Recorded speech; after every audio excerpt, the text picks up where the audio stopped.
Depression ಅಂತ ಹೇಳಿದ್ರೆ ಬರೀ ಒಂದು ಮೂಡ್ ಸ್ವಿಂಗ್ ಅಷ್ಟೇ ಆಗಿರುತ್ತಾ ಅಥವಾ ಅದನ್ನ ಬಿಟ್ಟು ಇನ್ ಡೆಪ್ತ್ ಆಗಿ ಬೇರೆ ಏನಾದರೂ ವಿಚಾರಗಳಿರುತ್ತಾ? ಡೆಲಿವರಿ ಆದಮೇಲೆ 1 ಇಯರ್ ತನಕ ಏನು ಮಾನಸಿಕ ತೊಂದರೆಗಳು ಆಗ್ತವೋ ಅದನ್ನ ಪೆರಿನೇಟಲ್ ಮೆಂಟಲ್ ಹೆಲ್ತ್ ಇಶ್ಯೂಸ್ ಅಂತ ಹೇಳ್ತೀವಿ. ಲೋ ಫೀಲ್ ಆಗ್ತಾ ಇರೋದು, ಯಾವುದ್ರಲ್ಲೂ ಮನಸ್ಸಾಗ್ತಾ ಇಲ್ಲ ಅಂತ ಅನ್ಸೋದು, ತುಂಬ ಬೇಗ ಇರಿಟೇಟ್ ಆಗೋದು, ಮಗು ಮಲಗಿದ್ರೂ ನಿದ್ದೆ ಮಾಡೋಕ್ಕಾಗಲ್ಲ, ಸಿವಿಯರ್ ಸ್ಟೇಜಸಲ್ಲಿ ಈವನ್ ಸೂಸೈಡಲ್ ಥಾಟ್ಸ್ ಕೂಡ ಬರಬಹುದು. ಅದ್ರ ಜೊತೆ ಮಗುನ ಹಾರ್ಮ್ ಮಾಡೋವಂಥ ಥಾಟ್ಸ್ ಕೂಡ ಬರಬಹುದು. ಮಗುನ ನೋಡ್ಕೋಬೇಕು, ಇವಳು ಯಾಕೆ ನೋಡ್ಕೊತಿಲ್ಲ, ನೀನು ನೋಡ್ಕೋಬೇಕು ಅನ್ನೋ ಪ್ರೆಷರ್ ಕ್ರಿಯೇಟ್ ಆಗ್ತಾ ಇರುತ್ತೆ. ಬಟ್ ಸ್ಟಿಲ್ ಅವಳಿಗೆ ನೋಡ್ಕೊಳಕ್ ಆಗ್ತಾ ಇರಲ್ಲ. ಅವಳಿಗೆ ನೋಡ್ಕೋಬೇಕು ಅಂತ ಮನಸ್ಸಿರುತ್ತೆ, ಬಟ್ ನೋಡ್ಕೊಳಕ್ ಆಗ್ತಾ ಇರಲ್ಲ. ಈ ಒಂದು ಏಜ್ ಗ್ರೂಪ್ ಅಲ್ಲಿರೋರು ಯಾಕೆ ಜಾಸ್ತಿ ಲೋನ್ಲಿನೆಸ್ ಅಲ್ಲಿ ಫೀಲ್ ಆಗ್ತಾರೆ ಅಂದ್ರೆ ಅವ್ರಿಗೆ ಯಾರ ಜೊತೆನೂ ಬೆರಿಬೇಕು ಅಂತ ಅನ್ಸಲ್ಲ, ನಾನು ಒಬ್ಳೇ ಇರಬೇಕು ಅನ್ನೋ ತರ ಫೀಲ್ ಆಗುತ್ತೆ. ತುಂಬಾ ಸೋಷಿಯಲ್ ಮೀಡಿಯಾಗೆ ಅಡಿಕ್ಟ್ ಆಗೋದು, ಅವ್ರ ಲೈಫ್ ಎಲ್ಲ ಚೆನ್ನಾಗಿದೆ, ನನ್ನ ಲೈಫ್ ಮಾತ್ರ ಚೆನ್ನಾಗಿಲ್ಲ ಅಂತ ಅನ್ಸೋದು, ಲೋ ಸೆಲ್ಫ್ ಎಸ್ಟೀಮ್ ಫೀಲ್ ಆಗೋದು, ಕಂಪ್ಯಾರಿಸನ್ಸ್ ಮಾಡ್ಕೊಳ್ಳೋದು. ತುಂಬಾನೇ ಸೋಷಿಯಲ್ ಆಗಿರ್ತಾರೆ, ತುಂಬಾನೇ ಎಲ್ಲರ ಹತ್ರ ಮಾತಾಡ್ತಾ ಇರ್ತಾರೆ, ಖುಷಿಯಾಗಿ ಎಲ್ಲರ ಹತ್ರ ನಗಾಡ್ಕೊಂಡಿರ್ತಾರೆ. ಅಂಥವರು ಸಡನ್ ಆಗಿ ಚೇಂಜ್ ಆಗೋದು, ಲೈಕ್ ಸಡನ್ ಆಗಿ ಯಾರ ಹತ್ರ ಮಾತಾಡ್ತಾ ಇಲ್ಲ, ತುಂಬಾ ಒಬ್ಬಂಟಿ ಇರ್ತಾ ಇದ್ದಾರೆ, ತುಂಬಾ ಲೋನ್ಲಿ ಆಗಿರ್ತಾ ಇದ್ದಾರೆ ಅಂತಂದ್ರೆ ಒಬ್ಬಂಟಿ ಜೀವನನೇ ಒಳ್ಳೇದು ಅಂತ ಅಂದ್ಕೊಳ್ಳೋದು ನಿಮ್ಮ ಪ್ರಕಾರ ಅವರಿಗೇನೋ ಮಾನಸಿಕವಾಗಿ ಸಮಸ್ಯೆ ಇದೆ ಅಂತನಾ ಅಥವಾ ಅದವರ ಬಿಹೇವಿಯರ್ ಅಂತ ಅನ್ಕೋತೀರಾ? ಯಾವುದೇ ಮಹಿಳೆ ಆಗಲಿ ಅದನ್ನ ಫಾಲೋ ಮಾಡ್ತಾ ಬಂದ್ರೆ she'll be able to manage things in a better way ಅಂತ ಹೇಳ್ಬೋದು. ಯೂಶಲಿ ಎಲ್ಲವನ್ನ ಕಂಪೇರ್ ಮಾಡಿ ನೋಡಿದಾಗ ಮಹಿಳೆಯರು ಮೋಸ್ಟ್ ಕಾಮನ್ ಆಗಿ ಯಾವ ಒಂದು ಪ್ರಾಬ್ಲಮ್ ಇಂದ ಬರ್ತಾರೆ ಅಂದ್ರೆ ಯಾವ ಸಮಸ್ಯೆಗಳನ್ನ ನಿಮ್ಮ ಜೊತೆ ಜಾಸ್ತಿಯಾಗಿ ಹಂಚ್ಕೋತಾರೆ ಅಂತ?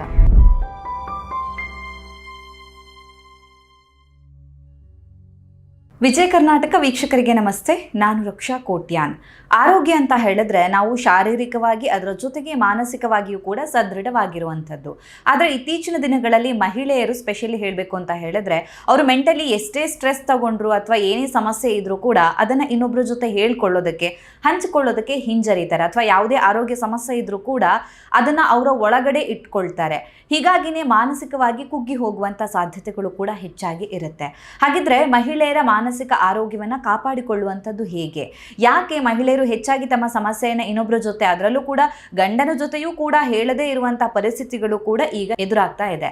ಹಾಗಿದ್ರೆ ಮಹಿಳೆಯರ ಆರೋಗ್ಯವನ್ನು, ಅದರಲ್ಲೂ ಮಾನಸಿಕ ಆರೋಗ್ಯವನ್ನು ಹೇಗೆ ಕಾಪಾಡಿಕೊಳ್ಬೇಕು, ಮೆಂಟಲ್ ಹೆಲ್ತನ್ನು ಕಾಪಾಡಿಕೊಳ್ಳುವಂಥದ್ದು ಹೇಗೆ, ಹಾಗೇನೆ ಇದಕ್ಕೆ ಪರಿಹಾರ ಏನು? ಈ ವಿಚಾರದ ಬಗ್ಗೆ ಹೆಚ್ಚಿನ ಮಾಹಿತಿಯನ್ನು ತಿಳಿಸ್ಕೊಡೋದಕ್ಕೆ ಇವತ್ತು ನಮ್ಮ ಜೊತೆ ಇದ್ದಾರೆ doctor Krithika Ainapur, senior consultant adult psychiatrist and sexologist, Marga mind care, Yelahanka, Bangalore. Doctor, ಕಾರ್ಯಕ್ರಮಕ್ಕೆ ಸ್ವಾಗತ.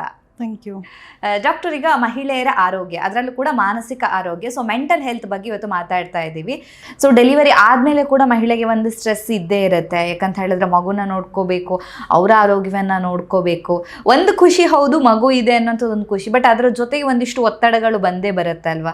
ಸೊ ಈ ಪೋಸ್ಟ್ ಪಾರ್ಟಮ್ ಡಿಪ್ರೆಷನ್ ಅಂತ ಹೇಳಿದ್ರೆ ಏನು? ಯಾಕಂತ ಹೇಳಿದ್ರೆ ಪೋಸ್ಟ್ ಪಾರ್ಟಮ್ ಡಿಪ್ರೆಷನ್ ಅಂತ ಹೇಳಿದ್ರೆ ಬರೀ ಒಂದು ಮೂಡ್ ಸ್ವಿಂಗ್ ಅಷ್ಟೇ ಆಗಿರುತ್ತಾ ಅಥವಾ ಅದನ್ನ ಬಿಟ್ಟು ಇನ್ ಡೆಪ್ತ್ ಆಗಿ ಬೇರೆ ಏನಾದರೂ ವಿಚಾರಗಳಿರುತ್ತಾ? ಓಕೆ, ಇದನ್ನ ನಾವು ಸ್ವಲ್ಪ ಡೀಟೇಲ್ ಆಗಿ ಮಾತಾಡ್ಬೋದು. ಇದನ್ನ ಪೆರಿನೇಟಲ್ ಮೆಂಟಲ್ ಹೆಲ್ತ್ ಅಂತ ಹೇಳ್ತೀವಿ. ಪೆರಿನೇಟಲ್ ಮೆಂಟಲ್ ಹೆಲ್ತ್ ಅಂತಂದಾಗ ಮಾನಸಿಕ ತೊಂದರೆಗಳು ಆಗುವಂಥದ್ದು during pregnancy till 1 year of delivery ಆದಮೇಲೆ 1 ಇಯರ್ ತನಕ ಏನು ಮಾನಸಿಕ ತೊಂದರೆಗಳು ಆಗ್ತವೋ ಅದನ್ನ ಪೆರಿನೇಟಲ್ ಮೆಂಟಲ್ ಹೆಲ್ತ್ ಇಶ್ಯೂಸ್ ಅಂತ ಹೇಳ್ತೀವಿ. ಓಕೆ, ಸೊ ಇದರಲ್ಲಿ ಹಲವಾರು ತೊಂದರೆಗಳು ಇರಬಹುದು. ಲೈಕ್ ಪೋಸ್ಟ್ ಪಾರ್ಟಮ್ ಬ್ಲೂಸ್ ಅಂತ ಹೇಳ್ತೀವಿ, ಪೋಸ್ಟ್ ಪಾರ್ಟಮ್ ಡಿಪ್ರೆಷನ್ ಅಂತ ಹೇಳ್ತೀವಿ, ಪೋಸ್ಟ್ ಪಾರ್ಟಮ್ ಸೈಕೋಸಿಸ್ ಅಂತ ಹೇಳ್ತೀವಿ, ಆಮೇಲೆ ಬೈಪೋಲಾರ್ ಡಿಸಾರ್ಡರ್ ಅಂತ ಹೇಳ್ತೀವಿ. ಅದು ಕೂಡ ಪ್ರೆಗ್ನೆನ್ಸಿ ಮತ್ತೆ ಡೆಲಿವರಿ ಆದಮೇಲೆ ಜಾಸ್ತಿ ಎಪಿಸೋಡ್ಸ್ ಬರುವಂಥ ಚಾನ್ಸಸ್ ಇರುತ್ತೆ. ಅದ್ರ ಜೊತೆ OCD ಅಥವಾ ಗೀಳು ರೋಗ ಅಂತ ಹೇಳ್ತೀವಿ, ಆ ಸಮಸ್ಯೆ ಕೂಡ ಪ್ರೆಗ್ನೆನ್ಸಿ ಮತ್ತೆ ಪೋಸ್ಟ್ ಪಾರ್ಟಮ್ ಟೈಮಲ್ಲಿ ಜಾಸ್ತಿ ಆಗೋ ಚಾನ್ಸಸ್ ಇರುತ್ತೆ. ಸೊ ಇದೆಲ್ಲ ಏನಕ್ಕೆ ಆಗ್ತಾ ಇದೆ, ಯಾಕೆ ಈ ಟೈಮಲ್ಲಿ ತುಂಬಾ ಹೆಚ್ಚು ಕಾಣಿಸುತ್ತೆ? ಹಾರ್ಮೋನಲ್ ಚೇಂಜಸ್ ಮೇನ್ ಇಂಪಾರ್ಟೆಂಟ್ ಕಾಸ್. ಅದ್ರ ಜೊತೆ ಬೇರೆ ಕಾಂಟ್ರಿಬ್ಯೂಟಿಂಗ್ ಫ್ಯಾಕ್ಟರ್ಸ್ ಕೂಡ ಇರಬಹುದು.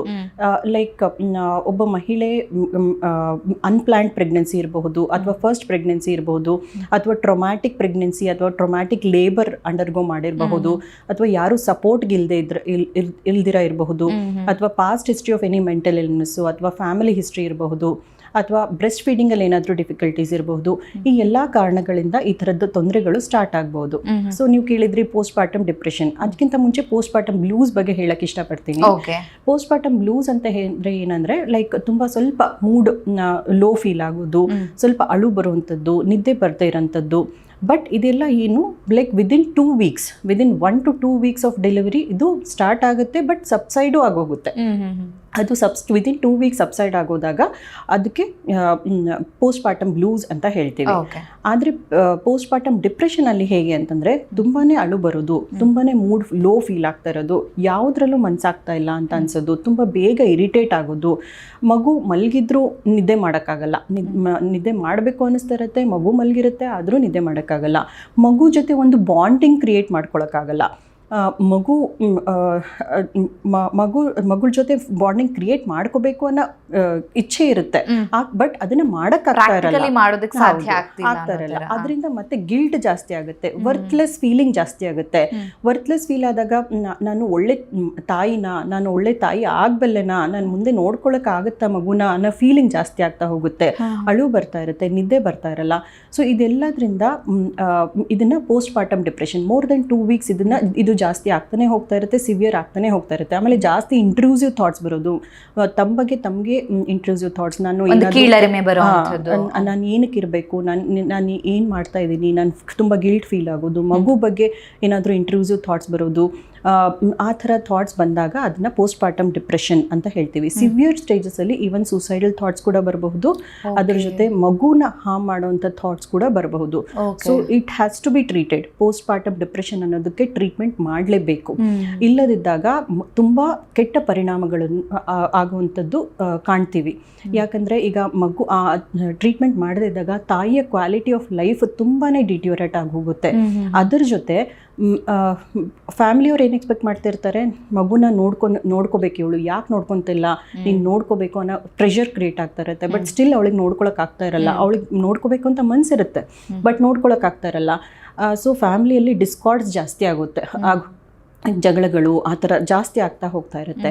ಅದ್ರ ಜೊತೆ ಮಗು ಮೇಲೆ ಇಂಪ್ಯಾಕ್ಟ್ ಆಗೋದು ತುಂಬ ಇಂಪಾರ್ಟೆಂಟ್. ಮಗುವ ಇಂಟೆಲೆಕ್ಚುವಲ್ ಡೆವಲಪ್ಮೆಂಟ್, ಕಾಗ್ನಿಟಿವ್ ಡೆವಲಪ್ಮೆಂಟ್ ಅಂತ ಹೇಳ್ತೀವಿ, ಅದು ಎಫೆಕ್ಟ್ ಆಗುತ್ತೆ. Because attachment with mother is very important for a cognitive and intellectual development of the child. So ಅದು ಎಫೆಕ್ಟ್ ಆದಾಗ ಮಗುವ ಡೆವಲಪ್ಮೆಂಟಲ್ಲೂ ಎಫೆಕ್ಟ್ ಆಗುತ್ತೆ. ಸೊ ಈ ಪೋಸ್ಟ್ ಪಾರ್ಟಮ್ ಡಿಪ್ರೆಷನ್ ಅನ್ನೋದನ್ನು ತುಂಬ ಕೇರ್ಫುಲ್ ಆಗಿ ಟ್ರೀಟ್ ಮಾಡಬೇಕಾಗುತ್ತೆ. ಸೊ ಇದರಲ್ಲಿ ಯೂಶ್ವಲಿ ನಾವು ಯಾವುದೇ ಪೇಷಂಟ್ ಈ ಥರ ಸಿಂಪ್ಟಮ್ಸ್ ಇಟ್ಕೊಂಡು ಬಂದಾಗ ಅಸೆಸ್ ಮಾಡ್ತೀವಿ, ಅದನ್ನು ಎಷ್ಟು ಸಿವಿಯಾರಿಟಿಯಲ್ಲಿ ಸಿಂಪ್ಟಮ್ಸ್ ಇದೆ ಅನ್ನೋದನ್ನು ಅರ್ಥ ಮಾಡ್ಕೊತೀವಿ. ಇನ್ನೂ ಲೈಕ್ ಮೈಲ್ಡ್ ಸ್ಟೇಜಲ್ಲಿದೆ ಅಂತಂದಾಗ ಅದಕ್ಕೆ ಸ್ವಲ್ಪ ಸೈಕೋ ಎಜುಕೇಷನ್ ಮಾಡೋದು, ಫ್ಯಾಮಿಲಿ ಸಪೋರ್ಟ್ನ ಇಂಪ್ರೂವ್ ಮಾಡೋದು, ಫ್ಯಾಮಿಲಿಗೆ ಎಕ್ಸ್ಪ್ಲೈನ್ ಮಾಡೋದು, ಅದನ್ನೆಲ್ಲ ಮಾಡಿದಾಗ ಅವ್ರಿಗೆ ಸ್ವಲ್ಪ ಇಂಪ್ರೂವ್ಮೆಂಟ್ ಆಗೋ ಚಾನ್ಸಸ್ ಇರುತ್ತೆ. ಬಟ್ ಇನ್ನೂ ಜಾಸ್ತಿ ಸಿವಿಯರ್ ಸ್ಟೇಜಸ್ ಇದ್ದಾಗ ಸ್ವಲ್ಪ ಟ್ರೀಟ್ಮೆಂಟ್, ಮೆಡಿಕೇಷನ್ಸ್, ಬೇರೆ ಬೇರೆ ಥರದ ಟ್ರೀಟ್ಮೆಂಟ್ಗಳು ಬೇಕಾಗ್ಬೋದು, ಚಾನ್ಸಸ್ ಇರುತ್ತೆ. ತುಂಬ ಸೂಸೈಡಲ್ ಥಾಟ್ಸು ಆ ಥರ ಎಲ್ಲ ಇದ್ದಾಗ ECT ಅಂತ ಹೇಳ್ತೀವಿ. ಸೊ ಅಡ್ಮಿಷನು ಬೇಕಾಗ್ಬೋದು, ಅಡ್ಮಿಷನ್ ಜೊತೆ ECT ಅಂತ ಟ್ರೀಟ್ಮೆಂಟ್ ಇರುತ್ತೆ. ಸೊ ಅದನ್ನು ಬೇಕಾಗಬಹುದು. ಕೌನ್ಸಿಲಿಂಗು, ಥೆರಪಿ, ಆಮೇಲೆ ನಮ್ಮ ಹತ್ರ ಯೋಗ ಥೆರಪಿ, ಆರ್ಟ್ ಥೆರಪಿ, ಈ ಥರದ್ದು ಹಲವಾರು ಟ್ರೀಟ್ಮೆಂಟ್ ಆಪ್ಷನ್ಸ್ಗಳು ಇರುತ್ತೆ. ಸೊ ಅದನ್ನೆಲ್ಲ ಕನ್ಸಿಡರ್ ಮಾಡಬೇಕಾಗಬಹುದು. ಆಮೇಲೆ ಪೋಸ್ಟ್ ಪಾರ್ಟಮ್ ಸೈಕೋಸಿಸ್ ಅಂತ ಹೇಳಿದಾಗ ಇದು ಒಂದು ಎಮರ್ಜೆನ್ಸಿ ಕಂಡೀಷನ್ ಅಂತಾನೆ ಹೇಳ್ಬೋದು. ಪೋಸ್ಟ್ ಪಾರ್ಟಮ್ ಟೈಮಲ್ಲಿ ತುಂಬ ಒಬ್ಬ ಮಹಿಳೆ ಹ್ಯಾಲುಸಿನೇಷನ್ಸ್ ಫೀಲ್, ಏನೋ ಕೇಳಿಸ್ದಂಗೆ ಆಗೋದು, ಡೆಲ್ಯೂಷನ್ಸ್ ಇರೋದು, ನಿದ್ದೆನೇ ಬರ್ದೇ ಇರಂಗ್ ಆಗೋದು, ತುಂಬಾ ಭಯ ಫೀಲ್ ಆಗ್ತಾ ಇರ್ತಾರೆ. ಸೊ ಅವಾಗ ಅದನ್ನ ಇಮಿಡಿಯೇಟ್ ಆಗಿ ಟ್ರೀಟ್ ಮಾಡಬೇಕು, ಇಲ್ಲಾಂದ್ರೆ ಅದನ್ನು ತುಂಬಾ ಇಂಪ್ಯಾಕ್ಟ್ ಮಾಡುತ್ತೆ. ಆಮೇಲೆ ಬೈಪೋಲಾರ್ ಡಿಸಾರ್ಡರ್ ಅಂತಂದ್ರೆ ಡಿಪ್ರೆಷನ್ ಮತ್ತೆ ಮೇನಿಯಾ ಇರುವಂತ ಒಂದು ಕಾಯಿಲೆ.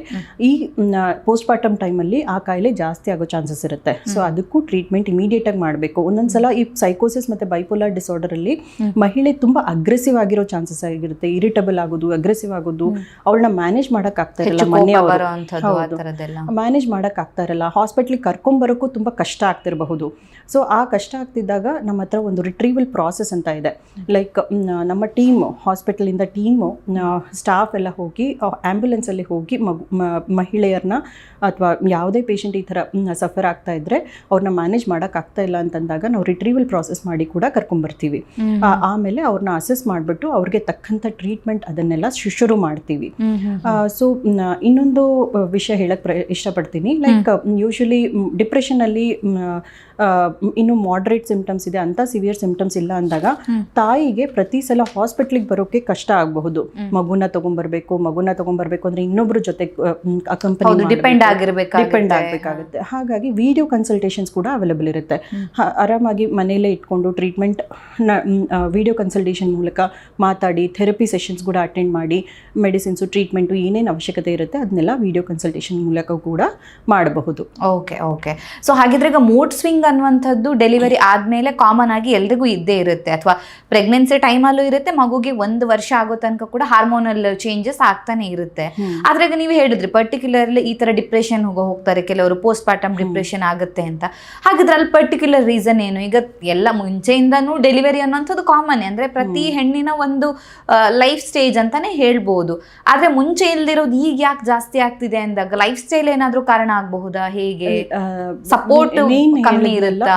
ಅದೇ ಹೇಳಿದ್ನಲ್ಲ ಆಲ್ರೆಡಿ, ಲೈಕ್ ಒಂದು ಹಾರ್ಮೋನಲ್ ಚೇಂಜಸ್ ಇರುತ್ತೆ, ಅದರ ಜೊತೆ ಕಾಂಟ್ರಿಬ್ಯೂಟಿಂಗ್ ಫ್ಯಾಕ್ಟರ್ಸ್ ಲೈಕ್ ಯಾರು ಸಪೋರ್ಟ್ಗಿಲ್ಲ, ಟ್ರೊಮ್ಯಾಟಿಕ್ ಪ್ರೆಗ್ನೆನ್ಸಿ ಅಥವಾ ಡೆಲಿವರಿ ಆಗಿದೆ, ಅಥವಾ ಬ್ರೆಸ್ಟ್ ಫೀಡಿಂಗ್ ಅಲ್ಲಿ ಏನೋ ಡಿಫಿಕಲ್ಟೀಸ್ ಆಗ್ತಾ ಇದೆ, ಆ ಥರ ಇದ್ದಾಗ ಈ ಥರ ಮತ್ತೆ ಒಬ್ಬೊಬ್ಬರಿಗೆ ಒಂದೊಂದು ರೀತಿ ಟ್ರಿಗರ್ ಪಾಯಿಂಟ್ ಅಂತ ಆಗಬಹುದು. ಓಕೆ. ಸೊ ಹಾಗಿದ್ರೆ ಡಾಕ್ಟರ್, ಈಗ ಜೆನ್ಸಿ ಬಗ್ಗೆ ಮಾತಾಡ್ಬೇಕು ಅಂತ ಹೇಳಿದ್ರೆ, ಈಗ ಮಹಿಳೆಯರು ಅಂತ ಹೇಳಿದಾಗ ನಾವು ಪ್ರತಿ ಸ್ಟೇಜ್ ಅನ್ನು ಕೂಡ ಕಾನ್ಸಂಟ್ರೇಟ್ ಮಾಡ್ಬೇಕು. ಈಗ ಟ್ರೆಂಡಿಂಗ್ ಅಲ್ಲಿರುವಂತದ್ದು ಜೆನ್ಸಿ ಅಂತ. ಸೊ ಈ ಒಂದು ಏಜ್ ಗ್ರೂಪ್ ಅಲ್ಲಿರೋರು ಯಾಕೆ ಜಾಸ್ತಿ ಲೋನ್ಲಿನೆಸ್ ಅಲ್ಲಿ ಫೀಲ್ ಆಗ್ತಾರೆ? ಅಂದ್ರೆ ಅವರಿಗೆ ಯಾರ ಜೊತೆನೂ ಬೆರಿಬೇಕು ಅಂತ ಅನ್ಸಲ್ಲ, ನಾನು ಒಬ್ಳೇ ಇರಬೇಕು ಅನ್ನೋ ತರ ಫೀಲ್ ಆಗುತ್ತೆ. ಸೊ ಯಾಕೆ ಅಂದ್ರೆ ಸೋಷಿಯಲ್ ಮೀಡಿಯಾ ಪ್ರಭಾವ ಆಗಿರುತ್ತಾ, ಅಥವಾ ಆ ಏಜ್ ಗ್ರೂಪ್ ಆ ಥರ ಇರುತ್ತಾ, ಹೇಗೆ ಅಂತ? ಸೊ ಜೆನ್ಸಿ ಅಂತ ಬಂದಾಗ ಇವಾಗ ಕರೆಂಟ್ ಏಜ್ ಗ್ರೂಪ್ ಏನಿರಬಹುದು ಅಂತಂದರೆ 14 to 29 years of age comes in Gen Z group ನಾವು. ಸೊ 14 to 19 years ಅಲ್ಲಿ ಏನಂತಂದರೆ it is more of adolescent period ಆ ಥರ. ಸೊ ಈ ಅಡಲಿಸೆಂಟ್ ಏಜಲ್ಲಿ ಹೇಗಾಗುತ್ತೆ ಅಂದರೆ ಅವ್ರದ್ದು rapid growth in the body and emotional ಗ್ರೋತೂ ರ್ಯಾಪಿಡ್ ಆಗಿ ಆಗ್ತಾ ಇರುತ್ತೆ. ಈ ಥರ ಆಗ್ತಾ ಇದ್ದಾಗ ಅವರು ಒಂದು ಸ್ವಲ್ಪ ಹಾರ್ಮೋನಲ್ ಚೇಂಜಸ್ ಇರ್ಬೋದು, ಲೈಕ್ ಪ್ರೀ ಮೆನ್ಸ್ಟ್ರಲ್ ಸಿಂಪ್ಟಮ್ಸ್ ಅಂತ ಹೇಳ್ತೀವಿ. ಒಂದು ಮೆನ್ಸ್ಟ್ರೇಷನ್ಗಿಂತ ಮುಂಚೆ ಆಗುವಂಥ ಮಾನಸಿಕ ಒತ್ತಡಗಳು ಅಥವಾ ಸಮಸ್ಯೆಗಳು ಅಂತ ಹೇಳ್ಬೋದು, ಪ್ರೀ ಮೆನ್ಸ್ಟ್ರಲ್ ಸಿಂಪ್ಟಮ್ಸು. ಸೊ ಅದ್ರ ಜೊತೆ ಅವ್ರಿಗೆ ಒಂದು ಅಕಾಡೆಮಿಕ್ ಪ್ರೆಷರ್ ಇರ್ಬೋದು, ಫೀಲಿಂಗ್ ಆಫ್ ಜಡ್ಜ್ಮೆಂಟ್ ಇರ್ಬೋದು, ಒಂದು ಕಾಲೇಜು ಸ್ಕೂಲಲ್ಲಿ ಹೋಗ್ತಿದ್ದಾಗ ಫಿಯರ್ ಆಫ್ ಜಡ್ಜ್ಮೆಂಟು, ಆಮೇಲೆ feeling of missing out or left out, ಆಮೇಲೆ ಒಂದು ಯಾರು ಅಕಾಡೆಮಿಕ್ ಪ್ರೆಷರ್ಸ್ ಅಂತ ಇರಬಹುದು, ಆಮೇಲೆ ಒಂದು ಡಿಸಿಷನ್ಸ್ ಮಾಡೋದಿರುತ್ತೆ, ಹೋಗ್ತಾ ಎಲ್ಲಿ ನಾನು ಎಜುಕೇಷನ್ ಕಂಟಿನ್ಯೂ ಮಾಡಬೇಕು, ಎಲ್ಲಿ ಏನು ಮಾಡಬೇಕು ಅನ್ನೋದು ಒಂದು ಪ್ರೆಷರ್ ಇರುತ್ತೆ. ಸೊ ಆ ಪ್ರೆಷರ್ಗಳಿಂದ ಸ್ವಲ್ಪ ಅದ್ರ ಜೊತೆ ಈ ಸೋಷಿಯಲ್ ಮೀಡಿಯಾ ಅಫ್ಕೋರ್ಸ್, ಲೈಕ್ ತುಂಬ ಸೋಷಿಯಲ್ ಮೀಡಿಯಾಗೆ ಅಡಿಕ್ಟ್ ಆಗೋದು, ತುಂಬ ಲೈಕ್ ಅವ್ರ ಲೈಫ್ ಎಲ್ಲ ಚೆನ್ನಾಗಿದೆ, ನನ್ನ ಲೈಫ್ ಮಾತ್ರ ಚೆನ್ನಾಗಿಲ್ಲ ಅಂತ ಅನ್ಸೋದು, ಲೋ ಸೆಲ್ಫ್ ಎಸ್ಟೀಮ್ ಫೀಲ್ ಆಗೋದು, ಕಂಪ್ಯಾರಿಸನ್ಸ್ ಮಾಡ್ಕೊಳ್ಳೋದು, ಈ ಎಲ್ಲ ಕಾರಣಗಳಿಂದ ಈ ಟೈಮಲ್ಲಿ ಸ್ವಲ್ಪ ಆಂಗ್ಸೈಟಿ ಸಿಂಪ್ಟಮ್ಸ್ ಅದೆಲ್ಲನೂ ಕಾಣಬಹುದು. ಅದ್ರ ಜೊತೆ ಪಿಯರ್ ಪ್ರೆಷರಿಂದ ಸಬ್ಸ್ಟೆನ್ಸ್ ಯೂಸ್ಗೂ ಕೂಡ ಒಳಗಾಗ್ಬೋದು ಇವರು. ಅದ್ರ ಜೊತೆ ಲೈಕ್ ಸೆಲ್ಫ್ ಹಾರ್ಮ್ ಬಿಹೇವಿಯರ್ಸ್ ಅಂತ ಹೇಳ್ತೀವಿ. ಯೂಶಲಿ ಈ ಪರ್ಸ್ನಾಲಿಟಿ ಚೈಲ್ಡ್ಹುಡ್ಡಲ್ಲಿ ಏನಾದರೂ ಅಬ್ಯೂಸ್ ಫೇಸ್ ಮಾಡಿದರೆ, ಏನಾದರೂ ತೊಂದರೆಗಳನ್ನ ಫೇಸ್ ಮಾಡಿದರೆ, ಪರ್ಸ್ನಾಲಿಟಿ ಡೆವಲಪ್ಮೆಂಟಲ್ಲಿ ತೊಂದರೆಗಳಾಗಿ ಬಾರ್ಡರ್ ಲೈನ್ ಪರ್ಸ್ನಾಲಿಟಿ ಅಂತ ಹೇಳ್ತೀವಿ, ಅದರಲ್ಲಿ ಸೆಲ್ಫ್ ಹಾರ್ಮ್ ಬಿಹೇವಿಯರ್ಸ್ ಇರುವಂಥ ಚಾನ್ಸಸ್ಸು ಇರುತ್ತೆ. ಸೊ ಈ ಎಲ್ಲ ಕಾರಣಗಳಿಂದ ಸ್ವಲ್ಪ ಆಂಗ್ಸೈಟಿ ಸಿಂಪ್ಟಮ್ಸು ಅದೆಲ್ಲ ಇರೋ ಚಾನ್ಸಸ್ ಇರುತ್ತೆ ಈ ಏಜ್ ಗ್ರೂಪಲ್ಲಿ. ಓಕೆ. ಸೊ ಹಾಗಿದ್ರೆ ಈ ಜೆನ್ಸಿ ಅಂತ ಹೇಳಿದ್ರೆ ಆ ಒಂದು ಏಜ್ ಗ್ರೂಪ್ ಅಲ್ಲಿ, ಈಗ ನೀವು ಹೇಳ್ದಂಗೆ 14 ಅಥವಾ 16 ಆ ಒಂದು ಏಜ್ ಗ್ರೂಪ್ ಅಲ್ಲಿ ಕಾಮನ್ ಆಗಿ ಆಂಗ್ಸೈಟಿ, ಲೋನ್ಲಿನೆಸ್ ಇದ್ದೇ ಇರುತ್ತೆ ಅಂತನಾ? ಇದ್ದೇ ಇರುತ್ತೆ ಅಂತ ಅಲ್ಲ, ಯಾವುದಾದ್ರೂ it is possibility because of all these social factors ಅಂತ ಹೇಳ್ಬಹುದು. ಓಕೆ. ಯಾಕಂತ ಹೇಳಿದ್ರೆ ಈಗ ಸಿಟಿಯಲ್ಲಿ ನಾವು ಜಾಸ್ತಿ ನೋಡಿದಾಗ ಹೆಚ್ಚು ಜನರಿಗೆ ಲೋನ್ಲಿನೆಸ್ ಫೀಲ್ ಆಗೇ ಆಗುತ್ತೆ. ಯಾಕಂದ್ರೆ ನಾವು ಸೋಷಿಯಲ್ ಮೀಡಿಯಾದಲ್ಲೂ ಅಷ್ಟೇ, ಈಗ ಫೀಡ್ಬ್ಯಾಕ್ಗಳು ವಿಡಿಯೋಸ್ನ ನೋಡಿದಾಗ ತುಂಬಾ ಜನ ಲೈಕ್ ಮಾಡುವಂಥದ್ದು ಲೈಕ್ ಒಬ್ಬಂಟಿಯಾಗಿರೋದೇ ಒಳ್ಳೇದು, ಅಥವಾ ಯಾರು ಬೇಡ ನಮಗೆ, ಇನ್ನೊಬ್ರ ಜೊತೆ ಇದ್ದಾಗ ಇನ್ನೊಬ್ರು ನಮ್ಮನ್ನ ಆಡ್ಕೋತಾರೆ, ಲೈಕ್ ಈ ಥರದ್ದು ಕಾಂಟೆಕ್ಸ್ಟ್ ಅಲ್ಲೇ ಇರುತ್ತೆ. ಸೊ ಒಬ್ಬಂಟಿ ಜೀವನನೇ ಒಳ್ಳೇದು ಅಂತ ಅಂದ್ಕೊಳ್ಳೋದು ನಿಮ್ಮ ಪ್ರಕಾರ ಅವರಿಗೇನೋ ಮಾನಸಿಕವಾಗಿ ಸಮಸ್ಯೆ ಇದೆ ಅಂತನಾ, ಅಥವಾ ಅದು ಅವರ ಬಿಹೇವಿಯರ್ ಅಂತ ಅಂದ್ಕೋತೀರಾ? ಅದು ಯಾವ ಕಾರಣಕ್ಕೆ ಯಾರು ಎಷ್ಟು ಮಟ್ಟಿಗೆ ಆ ಥರ ಇದು ಮಾಡ್ತಿದ್ದಾರೆ ಅನ್ನೋದು ಡಿಪೆಂಡ್ ಆಗುತ್ತೆ. It is not that everybody is doing like that, but ಸ್ವಲ್ಪ ಜನ ಆ ಥರ ಲೋನ್ಲಿ ಫೀಲ್ ಆಗ್ತಾ ಇದ್ರೆ ಅದಕ್ಕೆ ಏನು ಕಾರಣಗಳು ಅನ್ನೋದನ್ನ ನಾವು ನೋಡಬೇಕಾಗುತ್ತೆ. ಲೈಕ್ ಏನಾದರೂ ಒತ್ತಡ ಫೇಸ್ ಮಾಡ್ತಿದ್ದಾರೆ, ಸ್ಟ್ರೆಸ್ ಇದೆಯಾ, ಬೇರೆ ಯಾವ ಥರ ಪರ್ಸ್ನಾಲಿಟಿ ಫ್ಯಾಕ್ಟರ್ಸ್ ಇದೆಯಾ, ಲೈಕ್ ಸೋಷಿಯಲ್ ಮೀಡಿಯಾ ಮೂಲಕ ತುಂಬ ಕಂಪ್ಯಾರಿಸನ್ ಮಾಡ್ಕೊಳ್ಳೋವಂಥದ್ದು, ಫೀಲಿಂಗ್ ಆಫ್ ಮಿಸ್ಸಿಂಗ್ ಔಟ್ ಜಾಸ್ತಿ ಇದೆಯಾ, ಸೊ ಯಾವ ಕಾರಣಕ್ಕೆ ಆ ಲೋನ್ಲಿನೆಸ್ ಫೀಲ್ ಆಗ್ತಾ ಇದ್ದಾರೆ ಇದ್ದಾರೆ ಅನ್ನೋದನ್ನು ನಾವು ಅಸೆಸ್ ಮಾಡಿ ಅರ್ಥ ಮಾಡ್ಕೊಬೇಕಾಗುತ್ತೆ. Okay okay. ಈಗ ಕಾಮನ್ ಆಗಿ ಮಹಿಳೆಯರಲ್ಲಿ ಮೆಂಟಲ್ ಹೆಲ್ತ್ ಇಶ್ಯೂಸ್ ಇದೆ ಅಥವಾ ಅವರಿಗೆ ಮಾನಸಿಕ ಸಮಸ್ಯೆ ಇದೆ ಅಂದಾಗ ಯಾವೆಲ್ಲ ಲಕ್ಷಣಗಳನ್ನು ಅವರು ಇಗ್ನೋರ್ ಮಾಡಿಬಿಡ್ತಾರೆ. ಸೊ ಯಾವುದ್ರ ಬಗ್ಗೆ ಹೆಚ್ಚು ಗಮನ ಹರಿಸ್ಬೇಕು, ಯಾವಾಗ ಹೋಗಿ ಒಂದು ಕೌನ್ಸಿಲಿಂಗ್ ಅನ್ನ ತಗೋಬೇಕಾಗತ್ತೆ ಅಂತ?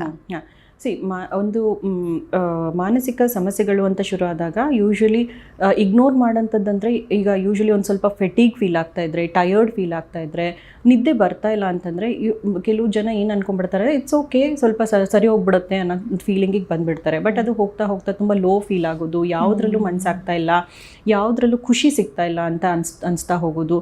ಸೊ ಈ ಥರ ಆಗ್ತಾ ಹೋದರೆ ಅದನ್ನು ಡಿಪ್ರೆಷನ್ ಅಂತ ಕರಿತೀವಿ. ಒಂದು 2 ವಾರಕ್ಕಿಂತನೂ ಜಾಸ್ತಿ, 3 ವಾರಕ್ಕಿಂತನೂ ಜಾಸ್ತಿ ಇದೆಲ್ಲ ಫೀಲ್ ಆಗ್ತಾ ಇದ್ರೆ ಅದನ್ನ ಖಿನ್ನತೆ ಅಂತ ಹೇಳ್ತೀವಿ. ಸೊ ಆ ಟೈಮಲ್ಲಿ ಅವರು ರೆಕಗ್ನೈಸ್ ಮಾಡಿಕೊಂಡು ಹೆಲ್ಪ್ ತಗೋಬೇಕು. Fatigue and tiredness and somatic symptoms ಕೂಡ ರೆಕಗ್ನೈಸ್ ಮಾಡಿಕೊಂಡು ಹೆಲ್ಪ್ ತಗೋಬೇಕು. ಡಿಲೇ ಮಾಡಿದಷ್ಟು ಇನ್ನೂ ಸಿಂಪ್ಟಮ್ಸ್ ಸಿವಿಯರ್ ಆಗಬಹುದು. Okay okay. ಸೊ ಹಾಗಿದ್ರೆ ಈ ಲೋನ್ಲಿನೆಸ್ ಅಥವಾ ಕೆಲವರಿಗೆ ನನಗೆ ಯಾರ ಜೊತೆನೂ ಮಾತಾಡೋದಕ್ಕೆ ಇಷ್ಟ ಇಲ್ಲ, ನಾನು ಒಬ್ಳೇ ಇರಬೇಕು ಅಥವಾ ಒಬ್ಬನೇ ಇರಬೇಕು ಅಂತ ಅಂದುಕೊಳ್ಳುವಂಥದ್ದು ನಿಮ್ಮ ಪ್ರಕಾರ ಇದೊಂದು ಸೀರಿಯಸ್ ಪ್ರಾಬ್ಲಮ್ ಅಥವಾ ಹೇಗೆ ಅಂತ?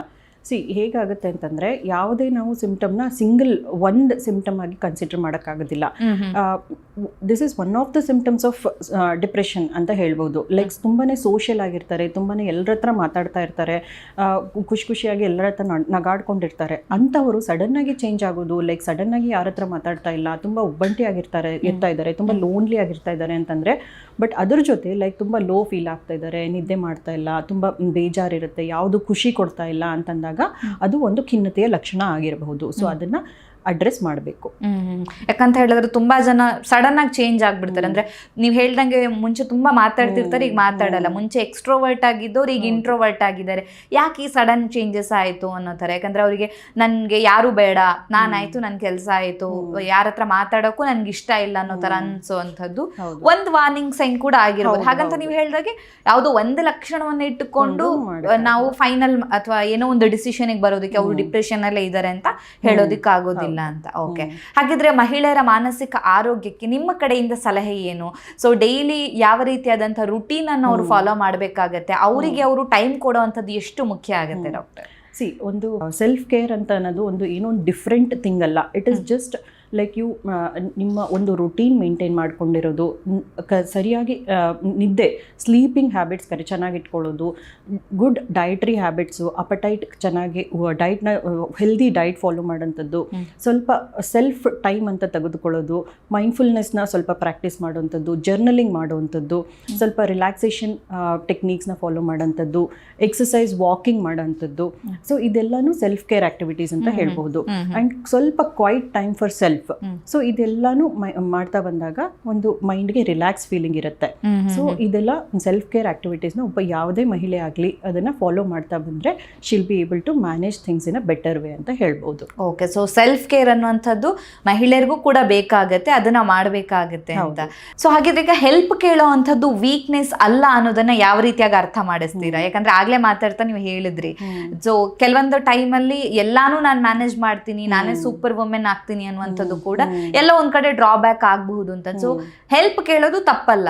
ಸೊ ಇದನ್ನ ಹೇಗೆ ವುಮೆನ್ಗೆ ಅರ್ಥ ಮಾಡಿಸ್ತೀರಾ? ಡೆಫಿನೆಟ್ಲಿ ಹೆಲ್ಪ್ ಕೇಳೋದು ತಪ್ಪಲ್ಲ. ತಮಗೆ ಏನಾದರೂ ಡಿಸ್ಟ್ರೆಸ್ ಫೀಲ್ ಆಗ್ತಾ ಇದ್ರೆ ಅದಕ್ಕೆ ಹೆಲ್ಪ್ ಕೇಳಿದಾಗಲೇ ನಿಮಗೆ ಅದಕ್ಕೆ ಒಂದು ನೀವು ಚೆನ್ನಾಗಿದ್ದರೆ, ನೀವು ಒಂದು ನಿಮ್ಮ ಮನಸ್ಥಿತಿ ಚೆನ್ನಾಗಿದ್ದರೆ ನೀವು ಎಲ್ಲ ರೆಸ್ಪಾನ್ಸಿಬಿಲಿಟೀಸ್ನ ಚೆನ್ನಾಗಿ ನಿಭಾಯಿಸ್ಬೋದು.